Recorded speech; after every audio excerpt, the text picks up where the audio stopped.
গৃহশিক্ষক YouTube চ্যানেলে সকল ছাত্রছাত্রীদের জানাই শুভকামনা।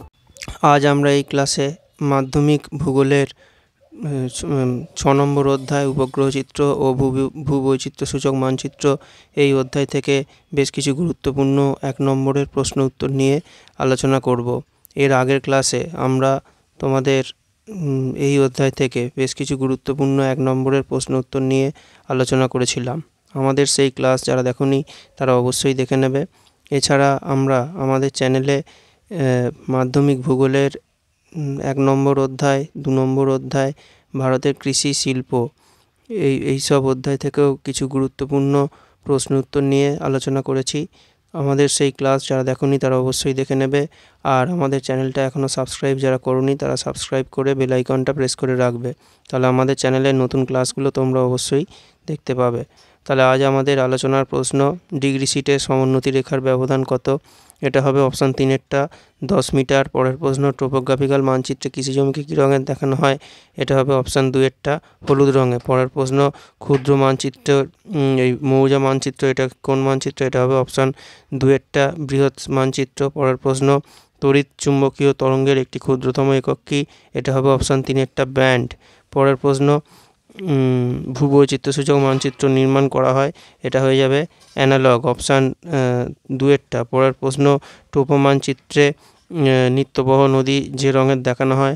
এটা হবে নীল রঙের। পরের প্রশ্ন, কোনো অঞ্চলের প্রাকৃতিক ও সাংস্কৃতিক উপাদানগুলি যে এতে দেখানো হয় সেটাকে কি বলে? উত্তর হবে ভূবৈচিত্র্যসূচক মানচিত্রের সাহায্যে, অপশান 4-এরটা। পরের প্রশ্ন, NRSA এর সদর দপ্তর কোথায় অবস্থিত? এটা হয়ে যাবে অপশান 3-এরটা হায়দ্রাবাদ। পরের প্রশ্ন, ভূবৈচিত্র্যসূচক মানচিত্রে 1 সেমি 10 কিমি দূরত্বের অনুপাত হয়, তাহলে সেখানে দূরত্বের অনুপাত কত হবে? এটা হবে 1:10 লাখ। ঠিক আছে। এর পরের প্রশ্ন, একটি জিও স্টেশনারি উপগ্রহের উদাহরণ কি? এটা হবে GEOS। ঠিক আছে। এর পরের প্রশ্ন, স্যাটেলাইটে আড়াআড়িভাবে একটি অক্ষ বরাবর ভূপৃষ্ঠের তথ্য সংগ্রহ করলে তাকে কি বলে? এটা হবে সোয়াত। পরের প্রশ্ন, তরঙ্গ দৈর্ঘ্যের বৈশিষ্ট্যের ভিত্তিতে তড়িৎচুম্বকীয় বর্ণালীকে কটি ভাগে ভাগ করা যায়? এটা হবে 7টি। পরের প্রশ্ন, ভারতের একটি জিও স্টেশনারি বা ভূসমলয় উপগ্রহের নাম কি? এটা হয়ে যাবে ইনস্যাট। পরের প্রশ্ন, সবচেয়ে ক্ষুদ্র আলো তরঙ্গ দৈর্ঘ্য কোনটা? এটা হবে বেগুনি, মানে বেগুনি রঙ আর কি। ঠিক আছে। এর পরের প্রশ্ন, ভূসমলয় উপগ্রহ অবস্থান করে সমুদ্রপৃষ্ঠ থেকে কত?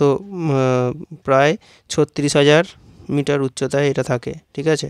এর পরের প্রশ্ন, যেটা ভারতের প্রথম সফল কৃত্রিম উপগ্রহ কোনটি? এটা হবে ISR 1A, অপশান 4-এরটা। পরের প্রশ্ন, সম্পদের তথ্য প্রদান করে? এটা হবে ISR, অপশান 1-এরটা। ঠিক আছে। পরের প্রশ্ন, ভূবৈচিত্র্যসূচক মানচিত্র হলো? এটা হবে অপশান 2-এরটা দ্বিমাত্রিক। পরের প্রশ্ন, আমেরিকার কৃত্রিম উপগ্রহ কোনটি? এটা হবে ল্যান্ডসেট। পরের প্রশ্ন, র্যাডার থেকে তড়িৎ রশ্মি পাঠিয়ে উপগ্রহ চিত্র প্রস্তুত করাকে কি বলে? এটা হবে সক্রিয় দূরসংবেদন প্রক্রিয়া, অপশান 1-এরটা। পরের প্রশ্ন, নিচের কোনটি ক্ষুদ্র স্কেলের মানচিত্রের RF? এটা হয়ে যাবে 1:10 লাখ। ঠিক আছে। এটা অনুপাত দৃষ্টটা। এরপর একটা দেয়াল মানচিত্র অঙ্কিত হয় কোন স্কেলে? এটা হবে অপশান 1-এরটা ক্ষুদ্র স্কেলে। পরের প্রশ্ন, মানচিত্রে ব্যবহৃত সাংকেতিক চিহ্নগুলি প্রচলিত হয় কোথায়? এটা হবে আন্তর্জাতিক স্তরে। পরের প্রশ্ন, সমোন্নতি রেখার সাহায্যে কি দেখানো হয়? এটা হয়ে যাবে জানা যায় ভূপ্রকৃতি, অপশান 4-এরটা। পরের প্রশ্ন, ভূবৈচিত্র্যসূচক মানচিত্রে সড়কপথকে কোন চিহ্নের সাহায্যে প্রকাশ করা হয়? এটা হবে NH, অপশান 2-এরটা জাতীয় সড়কপথ হলে। ঠিক আছে। আর নাসা প্রেরিত উপগ্রহ কোনটা? এটা হবে NPAA, এটা অপশান 3-এরটা। ঠিক আছে।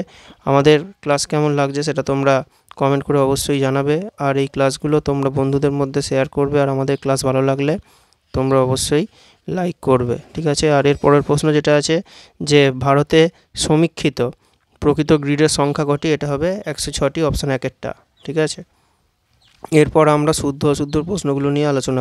শুদ্ধ অশুদ্ধ যেটা আছে, প্রথম প্রশ্নটা সেটা হচ্ছে যে আয়তক্ষেত্রের 2টি কর্ণকে যোগ করলে যে স্কেল অঙ্কিত হয় তার নাম হলো ডায়ালগ স্কেল। এটা ডায়াগোনাল স্কেল, এটা শুদ্ধ হবে। পরের প্রশ্নটা আরএফ স্কেলে সকল ভাষাভাষী মানুষের ক্ষেত্রে উপযুক্ত, এটা শুদ্ধ হবে। পরের প্রশ্ন টোপোগ্রাফিক্যাল মানচিত্র প্রস্তুত করা হয় ইন্টারন্যাশনাল ম্যাপ প্রজেকশনের মাধ্যমে, এটাও শুদ্ধ হবে। পরের প্রশ্ন ক্ষুদ্র স্কেলের মানচিত্র ছোট অঞ্চলকে অনেক বড় করে দেখানো হয়, এটা অশুদ্ধ হবে। পরের প্রশ্ন ভূবৈচিত্র্যসূচক মানচিত্রগুলিতে কেবল স্থলভাগগুলিকেই সমীক্ষাস্থল হিসাবে গণ্য করা হয়, এটা শুদ্ধ হবে। পরের প্রশ্ন আকাশ থেকে তোলা সব চিত্রকেই উপগ্রহ চিত্র বলে, এটা অশুদ্ধ হবে। পরের প্রশ্ন আর্দ্র মৃত্তিকায় আলোক রশ্মির প্রতিফলন শুষ্ক মৃত্তিকা অপেক্ষা কম, এটা কি হবে? এটা শুদ্ধ হবে। আর পরের প্রশ্ন উপগ্রহ চিত্রে বিভিন্ন প্রতীকের সাহায্যে ভৌগোলিক বৈশিষ্ট্য দেখানো হয়, এটা হবে অশুদ্ধ।